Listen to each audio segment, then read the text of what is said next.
EPPC doesn't follow the political winds and doesn't ask itself where it needs to be positioned.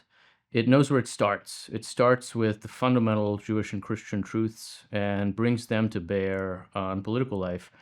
And that means that it always knows where its beginning is and therefore knows how to judge and assess the changing world around us. And in that way, it stands out. There is no other institution in Washington that can say that about itself. I think what is setting EPPC apart from other policy organizations is probably two things. First, on the philosophical side, I really do believe that they are committed um, to the natural order, the natural law tradition, really the way things ought to be when you consider, um, uh, human life, and and that's a very important sort of foundational premise, right? Because from that you can begin to figure out, what truth is and how that truth leads to policies and proposals that pursue the common good. And so I think that's a very important foundational beginning.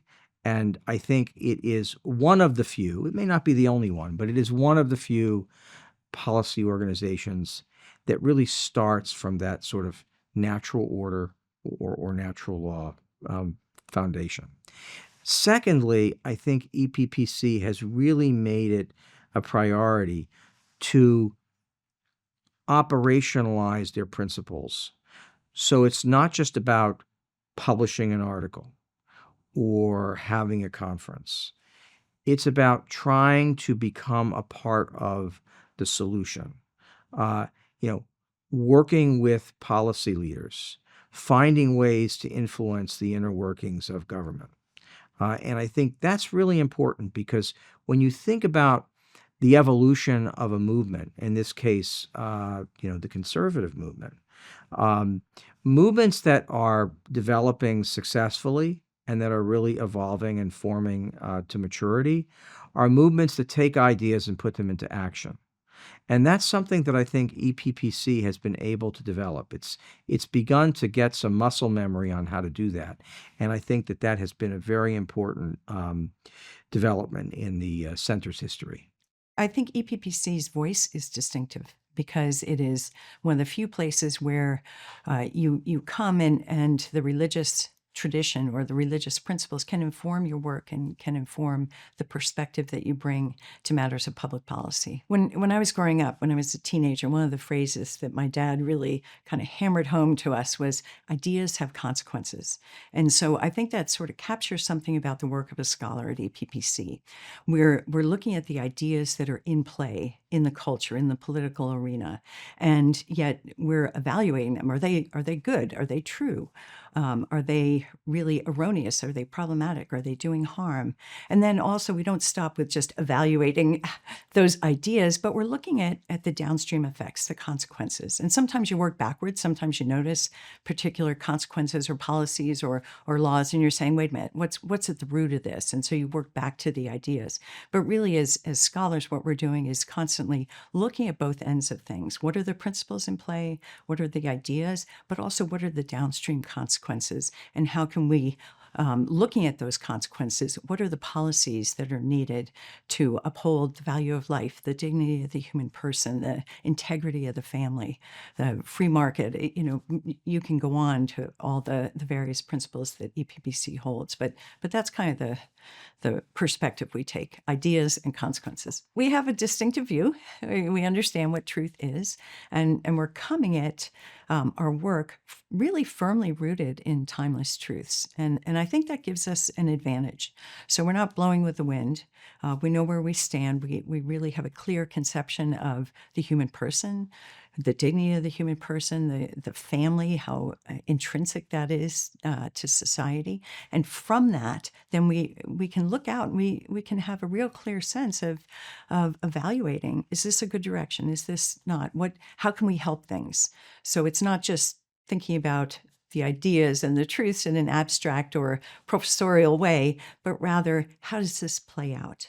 and how can we affect this? How can we bolster the truth and really call out the lies that may be attempting to displace the truth in public discourse or in policy or law? The Ethics and Public Policy Center was unique at the time of its founding. There were many think tanks in Washington in the middle and late 1970s. This was a phenomenon that had grown very rapidly over the previous decade. But there was none that was explicitly bringing religiously informed moral reasoning to bear on public policy. Other think tanks, like the American Enterprise Institute, may have had individual scholars who were doing that, but that was the mission of EPPC. It wasn't something that somebody happened to be doing. It was a common mission of all of those who were here, Catholics, Protestants, Jews, non-believers. All of us were committed to bringing the resources of moral reason to bear on public policy. EPPC is distinct and important among all the think tanks in DC for, I would say, a couple critical reasons. I would say the first is that we explicitly approach policy issues and questions from a Judeo-Christian worldview. And I think that's really unique. We have a common moral framework as scholars. Even if we have differences in religious beliefs and practices, we all understand the kind of fundamental origins of the moral law, that there's something deeper than just the kind of current political trends or even the current reigning political philosophy. We stand on these much deeper principles established really from the foundation of the world, and just that framework informs our work. And we believe that our country, America, was founded out of that Judeo-Christian framework, that our Constitution is based on it. And it was John Adams who said that this government, this self-governing republic, really can only be kept by a moral and religious people. And so we recognize just the great importance of this kind of moral law undergirding our institutions, our most fundamental institutions. And that leads me to the kind of second distinctive of EPPCs. We don't just work on the level of policy, but also renewing culture. Because as I was saying in that quote, the need for a moral people to keep our self-governing republic flourishing really leads us then to engage with trying to renew those cultural institutions. So we're focused on trying to not just inform policymakers, but to equip churches and schools and families and seminaries and universities in order to have that cultural renewal. And so it's a both and. We both recognize, politics is downstream of culture, but culture is also downstream of politics, in that we really try to operate at both those levels. So I would say those are the two main distinctives, that we approach these issues from that explicit Judeo-Christian worldview, understanding of the moral law that informs all these questions about human life, human nature, human dignity, marriage, the family. And then we also really seek to not just influence policy to support those key principles, but also to renew our culture, to help people live lives of flourishing, true human flourishing, according to this moral order that we believe in. EPPC focuses on Judeo-Christian values. The leadership at EPPC is principled and prudent.